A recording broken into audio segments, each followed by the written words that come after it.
तो आज लेके आए हैं भाई झंडों का कप सिरप है ये। और जो है आपका 125 रुपये का, जो आपका 100 रुपये लगभग आपको मार्केट में मिल जाएगा। और ये आपका आयुर्वेदिक कप सिरप होता है दोस्तों ये वाला, और जिसमें आपका 16 आयुर्वेदिक तत्वों से बना हुआ है और सभी प्रकार की खांसी के लिए होता है ये वाला, जो मार्केट में आपको इजीली अवेलेबल हो जाएगा। और इस तरह से इसकी पैकिंग आती है दोस्तों।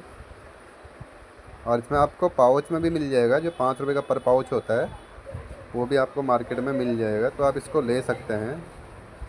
और इसकी डोज जो होती है दोस्तों 5 से 10 ml इसको सुबह शाम अडल्ट के लिए होती है, और चाइल्ड के लिए आप डोज इसमें कम कर सकते हैं। बाकी इस तरह इसकी 100 ml की पैकिंग आती है।